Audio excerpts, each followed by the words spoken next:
a video on making some pastry. So let me kind of explain what I want to do. Pastry is pretty basic. Let me just get this camera lead out of the way. There we go. That's an effective camera. No.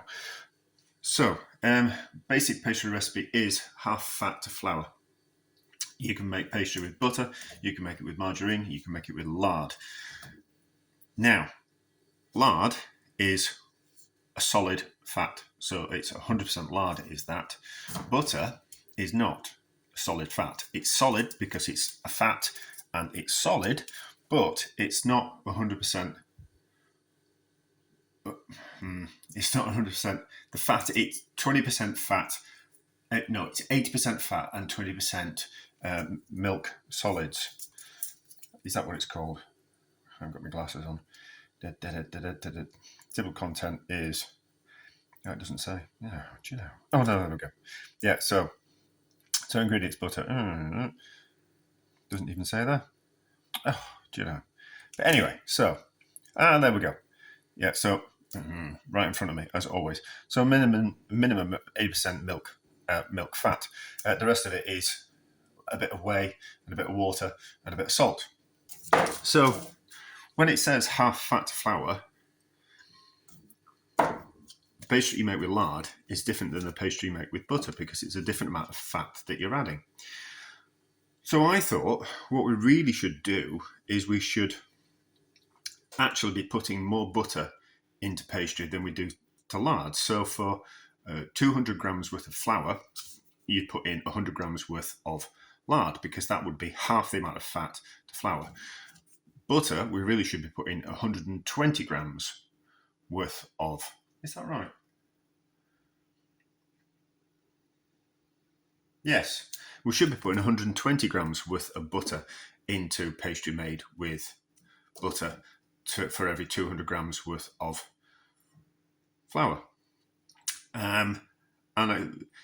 Because there's water content in that. So I thought we'd do it.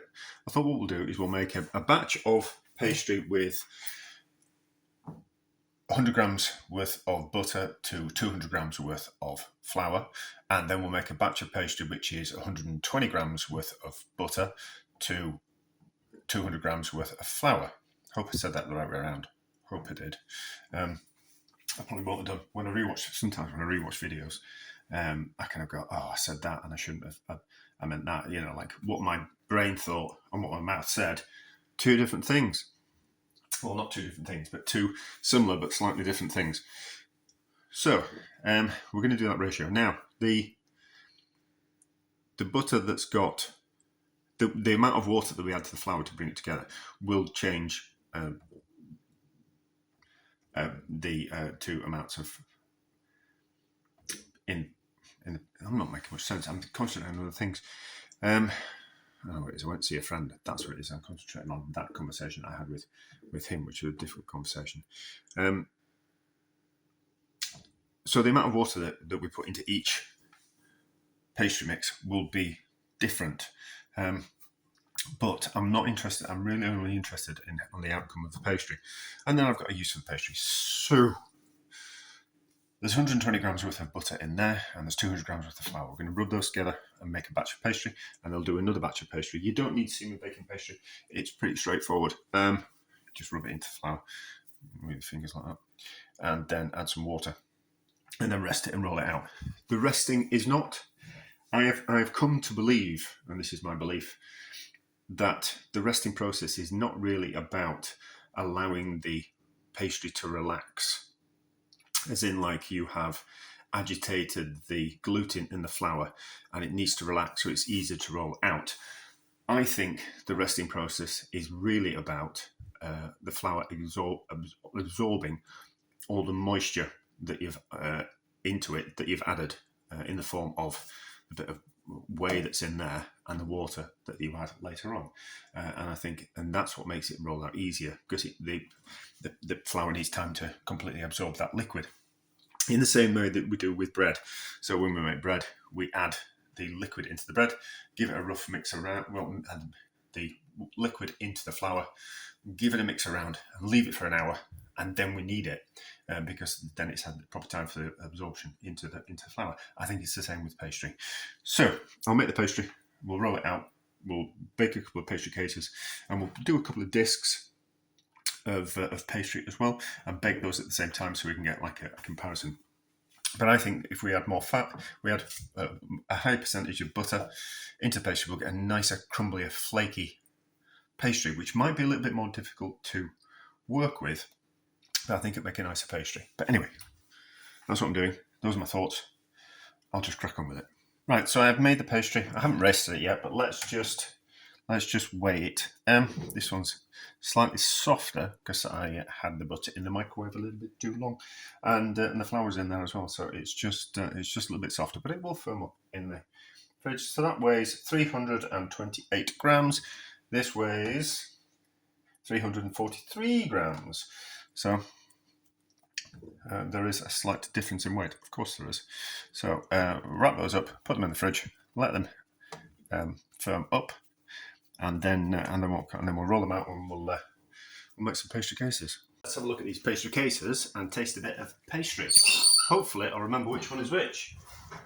So this is the one that's got more butter in it, and that's the bit of pastry that we cooked so we can taste it. And this is the one that's the normal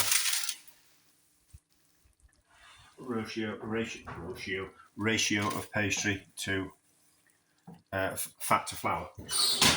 So they both look all right. Yeah, that's definitely the one that was more butter in. I've just got a few bits of rice, which were what I used to blind bake it. So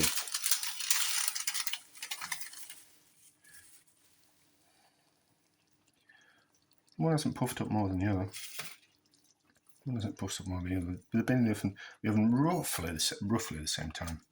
So this is the one with more butter in. How does it taste? That's lovely and crumbly pastry.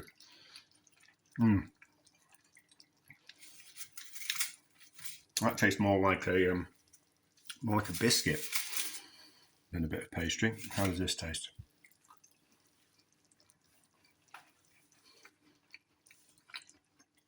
Not as crumbly. That one's nicer. That one's nicer.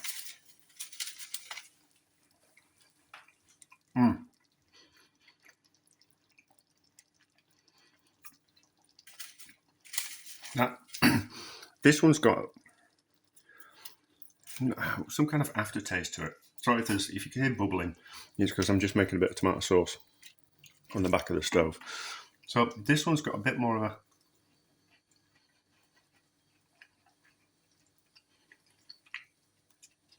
a aftertaste to it. Well, this one's not an unpleasant aftertaste, but just not as nice as that.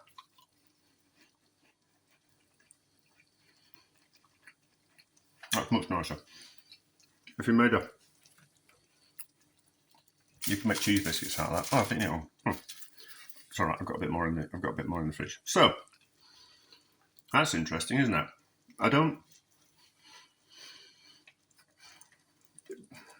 won't be the first person to come across this or have this thought. Though it will be probably one of those secrets of the 3 Michelin star restaurants that they just don't want you to know, or really good. But you can win awards for pastry work, and it's probably those chefs that kind of know those kind of tricks, that you up the amount of butter in pastry to compensate for it not being 100% a solid fat. But that's interesting, isn't it? So I'm always going to make pastry with lard because I do lots of cooking, and I've always got pork fat which I'm rendering down to make lard for cooking and for pastry and all those type of things. So I'm always going to, and lard is cheaper than butter, I'm always going to edge towards using lard But if we wanted to make a really buttery pastry, that's what I'd do. I'd up the butter to compensate for the water content of the butter. So that's a success, isn't it?